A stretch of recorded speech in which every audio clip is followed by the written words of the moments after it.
Good morning students, welcome to Sankalp International School. Standard 10 subject English grammar. આપણે ભણી રહ્યા હતા રિપોર્ટેડ સ્પીચ.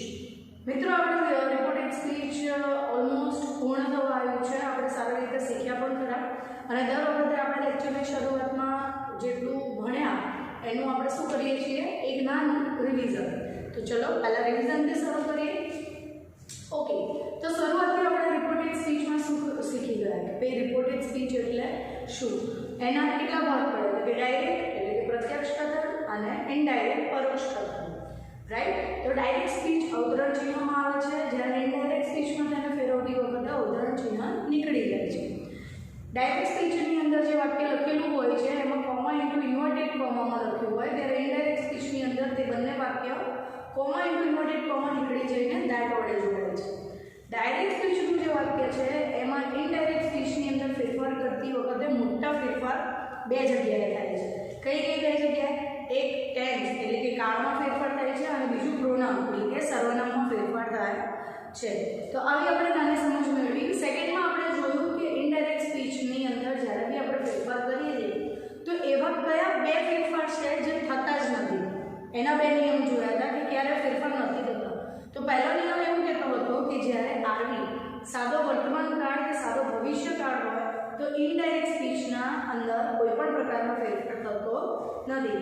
સેકન્ડ આપણે જોઈ ગયા કે ભાઈ જ્યારે પણ સનાતન સત્ય વાક્ય હોય, કહેવત હોય, ગણિત વિજ્ઞાનના નિયમ કે સિદ્ધાંત હોય ત્યારે પણ શું નથી થતું કે આઈએસની અંદર કોઈ પણ પ્રકારનો ફેરફાર થતો નથી. તો પ્રશ્ન એમ થાય કે જો ફેરફાર આ બે જગ્યાએ થતો જ નથી તો થાય છે ક્યાં? એક્ઝેક્ટલી એ પણ આપણે શીખી ગયા કે જ્યારે આરવી એટલે રિપોર્ટિંગ વર્બ જ્યારે ભૂતકાળમાં હોય ત્યારે કાળ પ્રમાણે ફેરફાર આપણે જોઈ ગયા. રિપોર્ટિંગ વર્બ કયો છે ભૂતકાળની અંદર? સેડ ટુનું આપણે ટોલ્ડ કરીએ છીએ અને પછી ફેરફાર જોયો કે સિમ્પલ પ્રેઝન્ટ ટેન્સનું સિમ્પલ પાસ્ટ ટેન્સ થઈ જાય છે, એટલે કે સાદા વર્તમાનનો સાદો ભૂતકાળ થઈ જાય છે, ચાલુ વર્તમાનનો ચાલુ ભૂતકાળ થઈ જાય છે, પૂર્ણ વર્તમાનનો પૂર્ણ ભૂતકાળ થઈ જાય છે. આ રહી વાત વર્તમાનથી ભૂતકાળ. પણ હવે ધારો કે ભૂતકાળ આપ્યું હોય તો ચલો વર્તમાન આપ્યું તો ભૂતકાળ તો પણ ભૂતકાળ આપ્યું તો શું? તો જોઈએ જ્યારે આ ભૂતકાળની અંદર હોય ત્યારે સાદો ભૂતકાળ એ પૂર્ણ ભૂતકાળ બની જાય છે અને ચાલુ ભૂતકાળ એ ચાલુ પૂર્ણ ભૂતકાળ બની જાય છે. અને જો માત્ર ને માત્ર પૂર્ણ ભૂતકાળ હોય તો તેમાં કોઈ પણ પ્રકારનો ફેરફાર થતો નથી. એ આપણે 6 વસ્તુ આપણે એકદમ આરામથી એક્ઝામ્પલ સાથે શીખી ગયા. મેં સમજાવ્યું હતું કે સાદા વર્તમાનનું સાદો ભૂતકાળ થાય છે કારણ કે જ્યારે પણ એ વાત ત્રીજા વ્યક્તિ સુધી પહોંચે ત્યારે ઓલરેડી એ ભૂતકાળ થઈ ગઈ હોય છે, માટે ભૂતકાળનો યુઝ કરીએ છીએ. સેમ એઝ વેલ મેં તમને સમજાવ્યું હતું કે સાદો ભૂતકાળ હોય તો એનો સાદો વર્તમાન કેમ નથી થતો? એ પૂર્ણ ભૂતકાળ કેમ થાય છે? કારણ કે એ ભૂતકાળની વસ્તુ જ્યારે ત્રીજા વ્યક્તિ સુધી પહોંચે ત્યારે એ પણ ક્રિયા કેવી ઓલમોસ્ટ પૂર્ણ જ થઈ ગયેલી હોય છે, એટલે એ પૂર્ણ ભૂતકાળમાં જણાવવામાં આવે છે. પછી આપણે જોઈ ગયા કે ભાઈ સમયસૂચક દર્શક શબ્દો આપ્યા હોય ત્યારે કેવી રીતે ફેરફાર થાય. તો આપણે આરામથી જોઈએ here, that, this, that, this, those, come, go, now, that, today તો ધેટ ડે, યસ્ટરડે તો ધ પ્રીવિયસ ડે, ટુમોરો તો the next or following day. બરાબર.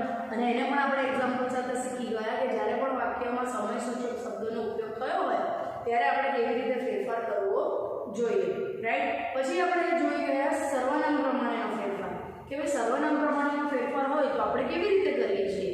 તો આપણે જોઈ ગયા એક ટેબલ બનાવ્યું હતું મેં, કર્તા, કર્મ, સંબંધ અને સૃષ્ટિ વિભક્તિ. આપણે બહુ નાના હતા ત્યારથી શીખ્યા હતા કે ભાઈ કર્તાના સ્થાને બધા જ આવી જાય એક વસ્તુ, first person, second person, third person, singular અને પ્લુરલ બધું જ આવી જાય કે I, me, you, they, he, she, it, we. બરાબર.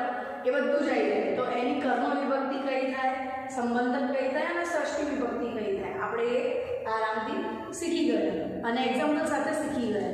પછી આપણે શીખી ગયા એક્સક્લેમેશન એટલે કે ઉદ્ગાર વાક્ય. જ્યારે વાક્યમાં ઉદ્ગાર વાક્ય હોય તો શું કરવાનું તો એ પણ આપણે શીખી ગયા કે ઉદ્ગાર વાક્ય જ્યારે હોય ત્યારે આપણે સેડ ટુના બદલે એક્સપ્લેન્ડનો ઉપયોગ કરીએ છીએ. અને ઉદ્ગાર એટલે એક પ્રકારની લાગણી અને એક પ્રકારનો ભાવ. મેં સમજાવ્યું હતું જો એ વાક્યની અંદર લાગણી ગુસ્સાની હોય તો એક્સપ્લેન્ડ વિથ એંગર, જો ખુશીની હોય તો એક્સપ્લેન્ડ વિથ ડિલાઇટ.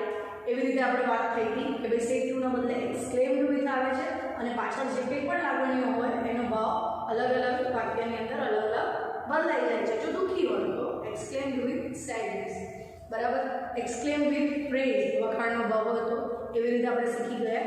સેકન્ડ આપણે શીખ્યા કે ઇન્ટરોગેટિવ સેન્ટેન્સ હોય ત્યારે, ઇન્ટરોગેટિવ એટલે શું? પ્રશ્નાર્થ વાક્ય હોય ત્યારે શું? પ્રશ્નાર્થ વાક્ય હોય તો ડાયરેક્ટ સ્પીચ ને ઇનડાયરેક્ટ સ્પીચમાં કઈ રીતે ફેરફાર થાય? તો આપણે જોઈએ કે પ્રશ્નાર્થ વાક્ય હોય તો પ્રશ્નાર્થ બે રીતે બને છે. એક સહાયકારક ક્રિયાપદ વડે અને બીજું પ્રશ્નાર્થ સૂચક શબ્દ વડે. સહાયકારક ક્રિયાપદ કયા કયા હતા? તો આપણે જોઈ ગયા જે પદને એટલે કે જે ક્રિયા દર્શાવતા પદને સહાય કરે તેને સહાયકારક ક્રિયાપદ કહે છે. એમાં આપણે જોઈ ગયા ટુ બીના ક્રિયાપદો એમ, ઇઝ, આર, બરાબર, ભૂતકાળના વોઝ, વેર, ટુ હેવ ના have, has, had, shall, will, do, does, did, બધું જ આપણે જોઈ ગયા. એ બધા શું છે? વાક્યના સહાયકારક ક્રિયાપદ. એનું ઉદાહરણ પણ આપણે જોયા. પછી આવે છે પ્રશ્નાર્થ સૂચક શબ્દ. તો WH questions, what, where, when, who, which, by whom, how, how long, how far, એના વડે જ્યારે પ્રશ્ન પૂછાય તો કયા કયા ફેરફાર થાય છે. તો આપણે જોઈ ગયા કે પ્રશ્નાર્થ વાક્યમાં પણ જ્યારે બે રીતે વાક્ય બને છે તો એ બંનેની અંદર શું થાય છે? અલગ અલગ રીતે ફેરફાર થાય છે. એક વાક્ય ઇફ અને વેધર વડે જોડાય છે, પણ વાક્યની અંદર ડાયરેક્ટ સ્પીચની અંદર જો WH ક્વેશ્ચનથી કોઈ પણ ક્વેશ્ચન પૂછ્યો હોય તો ઇફ કે વેધર નહીં પણ સીધું WH થી જ વાક્ય જોડાય છે, બરાબર. પછી આપણે જોઈ ગયા ઇમ્પરેટિવ સેન્ટેન્સ. ઇમ્પરેટિવ સેન્ટેન્સ એટલે શું? કે આજ્ઞાર્થ વાક્ય. તો આજ્ઞાર્થ વાક્ય એટલે શું? તો આપણે એ પણ શીખી ગયા કે આજ્ઞાર્થ વાક્ય એટલે ક્રિયા, વાક્યની અંદર ક્રિયા તો થતી જ હોય ફરજિયાત, પણ ક્રિયા દર્શાવતો કરતા હોતો નથી. એટલે કે જે વાક્યમાં કરતા હોતો નથી તે વાક્યને આપણે શું કહીએ છીએ? આજ્ઞાર્થ વાક્ય, બરાબર. તો આપણે એ પણ શીખી ગયા કે ભાઈ આજ્ઞાર્થ વાક્યની અંદર સેતુના બદલે આપણે શેનો ઉપયોગ કરીએ છીએ અને કઈ રીતે વાક્યની અંદર ફેરફાર કરીએ છીએ એ આપણે ઉદાહરણ સાથે શીખી ગયા. ઓકે. પછી આપણે શીખી ગયા કે ભાઈ ગ્રીટિંગ્સ વર્ડ એટલે કે શુભેચ્છા દર્શક શબ્દો, જેમ કે ગુડ મોર્નિંગ હોય, થેન્ક યુ હોય, કોંગ્રેચ્યુલેશન્સ હોય, તો આપણે વાક્યની અંદર કઈ રીતે ફેરફાર કરીએ છીએ એ પણ આપણે ઉદાહરણ સાથે શીખી ગયા. Now we are going to learn further. આપણે આગળ શીખવા જઈ રહ્યા છે લેટ થી બનતા વાક્ય. તો ચલો શરૂ કરીએ રિપોર્ટેડ સ્પીચનો આ ભાગ. રિપોર્ટેડ સ્પીચની અંદર આજે આપણે શીખવા જઈ રહ્યા છે લેટ વાળા વાક્ય. તો ધ્યાનથી સમજજો અને ધ્યાનથી ધ્યાન રાખજો. ચલો શરૂ કરીએ લેટ વાળા વાક્ય. તો પહેલા તો લેટનો ઉપયોગ ક્યારે? તો લેટનો ઉપયોગ પરવાનગી માંગવાની હોય ત્યારે, શરત મૂકવાની હોય ત્યારે, દરખાસ્ત કરવાની હોય ત્યારે, કે પછી સૂચન કરવાનું હોય ત્યારે, બરાબર. ચાર જગ્યાએ તેનો ઉપયોગ થાય છે. એક પરવાનગી માટે, બીજું શરત મૂકવા માટે, ત્રીજું દરખાસ્ત માટે અને ચોથું સૂચન કરવા માટે, બરાબર. હવે આપણે નીચે જોઈશું કે ભાઈ જે લેટ વાળા વાક્ય છે તેને સામાન્ય રીતે બે રીતે આઈએસમાં ફેરફાર કરી શકાય છે. કઈ રીતે? એક તો લેટસ આપ્યું હોય ત્યારે અથવા તો લેટ આપ્યું હોય ત્યારે. અહીંયા આપણે લેટસનું short let's play, let's go એવું કરીએ છીએ. ચલો જઈએ, ચલો રમીએ, રાઈટ. તો એનો વાક્યનો ઉપયોગ હોય ત્યારે આઈએસમાં કેવી રીતે ફેરફાર થાય છે અને માત્ર લેટ હોય ત્યારે આઈએસમાં કેવી રીતે ફેરફાર થાય છે. તો એ બંનેના અલગ અલગ ફેરફાર આપણે નીચે નિયમ અને ઉદાહરણ સાથે શીખવાના છીએ. ઓકે. ચલો તો પહેલું લઈએ છીએ આપણે લેટસ. લેટસનું શોર્ટ ફોર્મ શું થાય? લેટ્સ. જો અમુક ક્રિયા ચાલો સાથે મળીને કરીએ તેવું દર્શાવવા માટે ઉપયોગ થાય છે. લેટ્સનો ઉપયોગ કેમ થાય છે? એક સાથે એટલે કે સમૂહ પ્લુરલ થીમ જ્યારે દર્શાવવાની હોય ત્યારે, કે ચાલો રમીએ, ચાલો જઈએ, ચાલો કહીએ, let's eat, let's play, let's go, let's walk, ચલો ચાલીએ, રાઈટ. તો એકથી વધારે વ્યક્તિ જ્યારે સાથે મળીને કોઈ ક્રિયા કરવાનું દર્શાવતા હોય ત્યારે આપણે તેનો ઉપયોગ કરીએ છીએ લેટ્સનો. પછી જુઓ સેડ ટુ ના બદલે પ્રપોઝડ અથવા સજેસ્ટેડનો ઉપયોગ થાય છે. એટલે કે વાક્યમાં સેડ ટુ જ્યારે આવે છે સ્પીકર અને લિસનરની વચ્ચે આરવી આપણું, ત્યારે આપણે પ્રપોઝડ અથવા સજેસ્ટેડ મૂકવાનું હોય છે. અને વાક્ય શેના વડે જોડાય છે? ધેટ વડે. વાક્ય શેનાથી જોડાય છે? ધેટ વડે. અને કરતા પછી શુડ મૂકવામાં આવે છે. એટલે કે ઇનડાયરેક્ટ સ્પીચની અંદર વાક્ય બનાવતી વખતે વાક્યમાંથી લેટ નીકળી જાય છે અને શુડ મૂકવામાં આવે છે અને કર્મનું કર્તા વિભક્તિમાં રૂપાંતર થાય છે। એટલે કે જે તે કર્મ આપ્યો હોય એનું આપણે રૂપાંતર શેમાં કરવાનું છે? કર્તા વિભક્તિમાં। આપણે ઉદાહરણ સાથે જોઈએ કે કેવી રીતે આ ફેરફાર થાય છે। અહીંયા મેં ઉદાહરણ આપેલું છે, જુઓ। I said to my husband, let us નો શોર્ટ ફોર્મ શું છે? લેટ્સ। જો વાક્યમાં લેટ્સ પણ આપ્યું હોય વિદ્યાર્થી મિત્રો તો આપણે અહીંયા કર્મ તરીકે us ને ગણી જ લેવાનું, બરાબર? Go to some hill station, બરાબર? કે ચલો હિલ સ્ટેશન ઉપર જઈએ। તો આપણે વાક્ય જોઈશું કે અહીંયા સેડ ટુ ના બદલે આપણે શું કરવાનું છે? પ્રપોઝ અથવા સજેસ્ટ। તો વાક્ય શું લાગે છે કે પ્રપોઝ કરે છે કે સજેસ્ટ કરે છે? ઓકે, સજેસ્ટ કરે છે। કોમા ઇન્ટુ ઇન્વર્ટેડ કોમા શું થશે? નીકળી જશે અને વાક્ય શેના વડે જોડાશે? ધેટ વડે। તો પહેલા આટલું કરીએ આપણે, ચલો। I suggested to my husband એટલા માટે આવ્યું કારણ કે પાછળ my નો ઉપયોગ થયો છે, ઓકે? તો I suggested to my husband that આટલું કરી દીધું આપણે।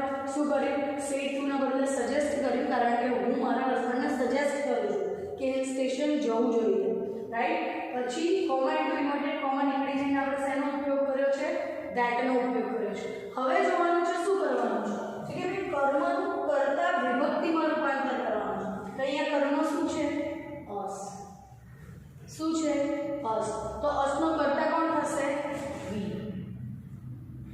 we નું us થાય, we નું us થાય, I નું શું થાય?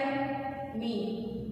we નું us યાદ છે તમને ટેબલ, બરાબર? તો અહીંયા શું થશે?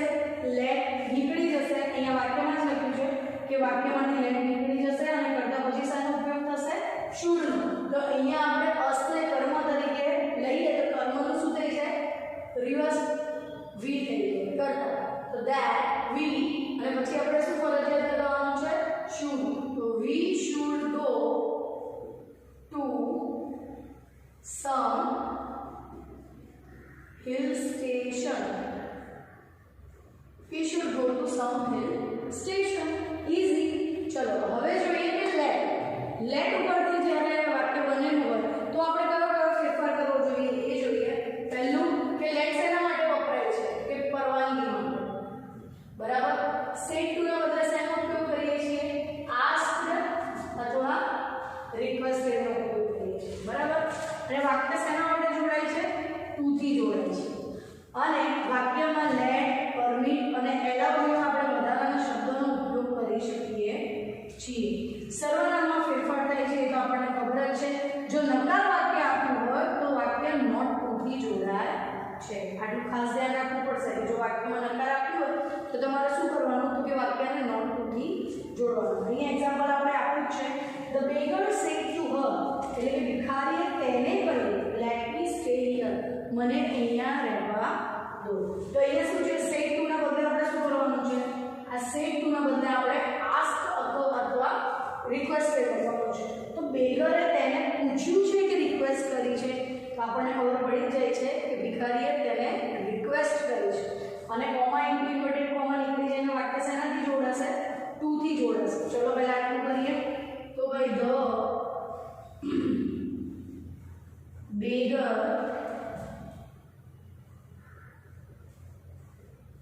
requested her comma into inverted comma નીકળી જઈને વાક્ય શેનાથી જોડાશે? To let me stay here। તો let me આમાં તો લેટ નીકળતું નથી, આપણે શું કરવાનું છે? let me કર્મ છે, બરાબર? તો એનું આપણે કર્મ જ કરવાનું છે, કર્તામાં રૂપાંતર કરવાનું નથી। માત્ર અહીંયા જ અસનું બી કરવાનું છે। અહીંયા તો મીનું બેગર માટે જે વાપર્યું હોય કારણ કે મી કોના માટે વપરાય છે? બેગર માટે। બેગર તેને એમ કહે છે લેટ મી એટલે કે મને, તો શું આવશે? લેટ હિમ। મોટા ભાગે ભિખારીઓ પુરુષ જ હોય છે, સ્ત્રીઓ તો આપણે હિમનો હર લખી શકીએ છીએ પણ અહીંયા હર ઓલરેડી આપ્યું છે એટલે કન્ફ્યુઝ ના થાય એ માટે આપણે અહીંયા શેનો યુઝ કરીએ છીએ? Late him stay here. Simple. આ તો ખૂબ જ સિમ્પલ છે, ખાલી અહીંયા કર્મનું કર્તા કરતી વખતે તમારે ધ્યાન આપવું બરાબર. આપણે આગળ ફરતું ઉદાહરણમાં વસ્તુ સારી રીતે શીખીશું અને આ સાથે આપણો લેટવાળા વાક્યનો ટોપિક પૂર્ણ થાય છે. તો પણ ફરી એકવાર રિપીટ કે ભાઈ લેટવાળા વાક્યો પરવાનગી માંગવા, શરત મૂકવા, સૂચન કરવા અથવા દરખાસ્ત મૂકવા માટે વપરાય છે. લેટવાળા વાક્ય જ્યારે આઈએસ ની અંદર ફેરફાર કરીએ ત્યારે બે પ્રમાણે ફેરફાર થાય છે. એક લેટસ અથવા લેટ્સ અને આ લેટ. લેટસ એ જ લેટ્સનું શોર્ટ ફોર્મ છે એટલે બહુ કન્ફ્યુઝ નહીં થતા. લેટસ અથવા લેટ્સનો ઉપયોગ થયો હોય ત્યારે શું કહેવાય છે કે ભાઈ તેનો અર્થ ચાલો, સાથે મળીને કરીએ કે ચાલો એવો અર્થમાં તેનો ઉપયોગ થાય છે. સેડ ટુના બદલે પ્રપોઝ ટુ અથવા સજેસ્ટેડ સજેસ્ટેડ વપરાય છે. આઈએસમાં વાક્ય ફેરવતી વખતે લેટ નીકળી જાય અને કરતા પછી શુડનો ઉપયોગ થાય છે અને વાક્ય ધેટથી જોડાય છે. સૌથી મેઇન ઇમ્પોર્ટન્ટ કર્મનું કર્તા વિભક્તિમાં રૂપાંતર થાય છે. આ બાજુ જુઓ, I said to my husband let us અથવા તો let's go to some hill station. તો I suggested to my husband that we કેવી રીતે આવી તો અસ કર્મ છે અને એ કર્મનો કર્તા કયો છે વી. મેં કીધું તું રિવર્સ પ્રક્રિયા જો કર્તા તરીકે વી નું અસ થાય. આપણે એક્ટિવ પેસિવમાં શીખી ગયા કે ભાઈ જો વાક્યમાં વી આપ્યું હોય તો આપણે પેસિવની એડિશન શું કરતા હતા બાય અસ. આપણે બાય વી લખતા હતા નહીં. તો આપણે એ જ રિવર્સ પ્રક્રિયા કરવાની છે કે ભાઈ જો અસ આપ્યું હોય કર્મ તરીકે તો તેનું કર્તા શું થાય વી. તો શું થશે લેટ નીકળી જશે. We should go to some hill station અને લેટથી વાક્ય જોડાયું હોય તો ઇઝી છે કે પરવાનગી દર્શાવવા માટે ઉપયોગ થાય છે. સેડ ટુ ના બદલે આસ્ક્ડ અથવા રિક્વેસ્ટેડ નો ઉપયોગ થાય છે. વાક્ય ટુ વડે જોડાય છે. લેટ, પરમિટ, અલાઉ જેવા વધારાના શબ્દોનો તમે યુઝ કરી શકો છો. સર્વનામમાં ફેરફાર થાય છે અને નકાર વાક્ય હોય તો વાક્ય નોટ ટુથી જોડાય છે. The beggar said to her, "Let me stay here." તો શું આવશે? The beggar requested her to. કેમ? કારણ કે વાક્ય શેનાથી જોડાય છે? ટુ થી જોડાય છે. To let him. મી કોના માટે વપરાય છે? beggar માટે. અને beggar માટે આપણે શેનો ઉપયોગ કરીશું? him. તો let him stay here. તો આ સાથે આપણા લેટવાળા વાક્ય રિપોર્ટેડ સ્પીચની અંદર પૂર્ણ થાય છે. આગળ એક નાના મોટા એક્ઝામ્પલ સાથે આપણે ફરી મળીશું. Thank you. અસ્તુ.